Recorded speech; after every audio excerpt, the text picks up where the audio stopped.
Hi, welcome to Learning Monkey. I am Vikram. In this class, we'll try to understand shortest job first scheduling algorithm. The detailed explanation about first come first serve has already been made in our previous videos.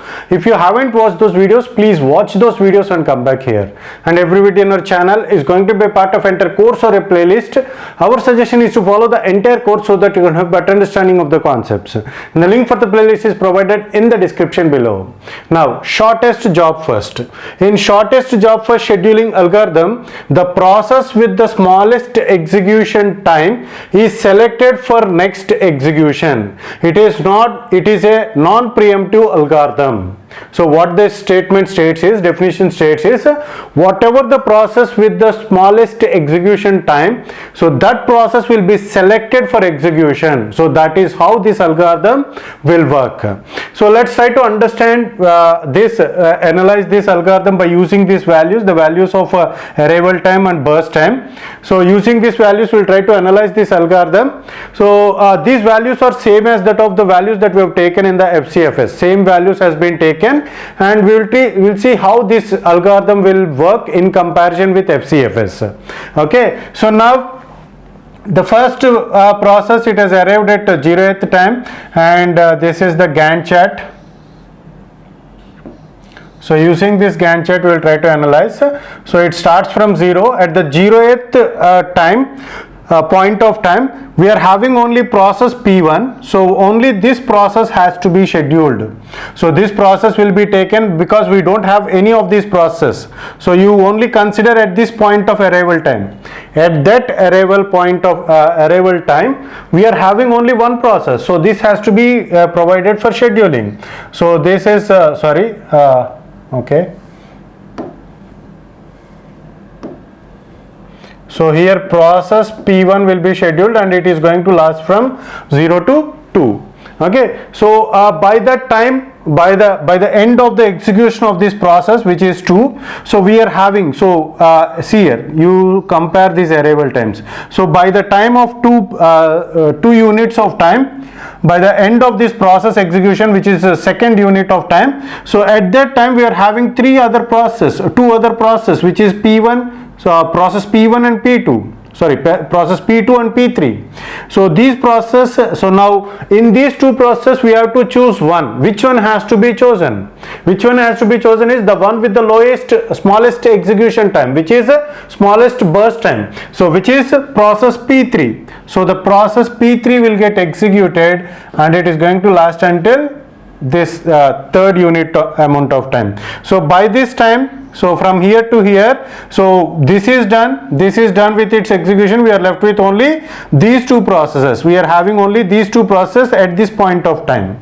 So by this point of time, we are having only these two processes for execution. So among this, the smallest execution time is for this. So this one will be executed. So the process P4 will get executed and it is going to be there until 7 units of time. And the next one is by this point of time, so by this point of time all the processes are there, and among these 3 are already executed and we are left with only these two processes. So among these two processes, the one with the shortest burst time is this one. So this one will get executed, which is process P5 will get executed. So at the end we are left with only this process, which is process P2, and it is 3 units of time. So it is going to be there until this point, and this one is 15. Okay, because the burst time is 5. Now what is the completion time? So what is the completion time for process P1? The completion time is 2, and process P2, so we'll go by this process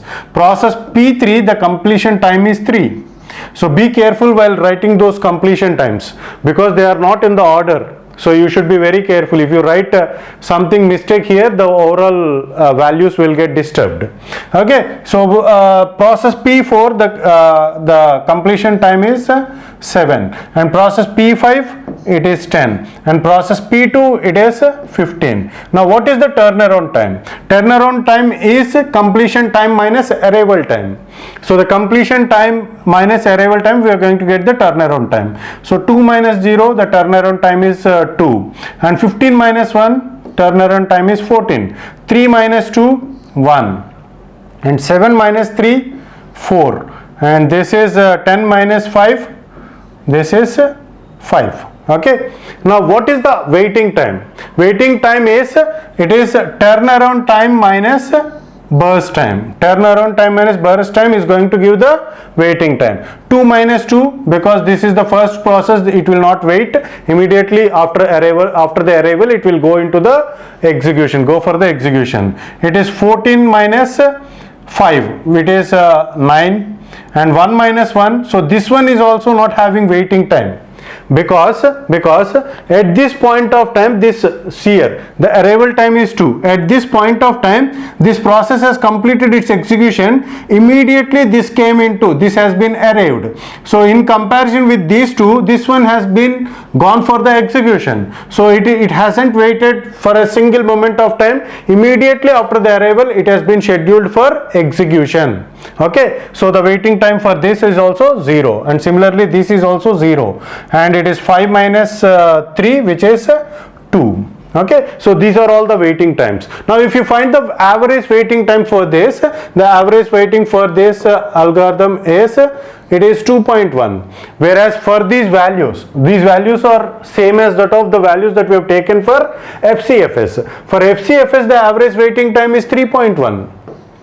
So you please go there and calculate those average waiting times. The average waiting time is 3.1, but the average waiting for this algorithm is 2.1. Okay, so the comparatively shortest job waiting, shortest job first is having a very good efficiency, and it is very optimal solution for scheduling algorithms. But the only disadvantage is, the demerit is, so we cannot find the burst times before its arrival, before the execution. So we cannot find the burst times, but to find the burst times there are many other techniques we take, which is going to be very complex for implementation. So this is one of the disadvantages with the shortest job first. Practically it is not implementable. So to be straight to the point, practically the implementation of shortest job is not possible. Okay, so this is all about shortest job first. Hope you got the clarity on this concept. Thanks for watching. If you haven't subscribed to our channel, please subscribe to our channel and press bell icon for the latest updates. And if you have any doubts regarding this concept, please post your doubt in the comment section below. And if you feel that this video is helpful to you, please give us a like symbol, and please share this video with your friends so that they will also get benefited. Thanks for watching.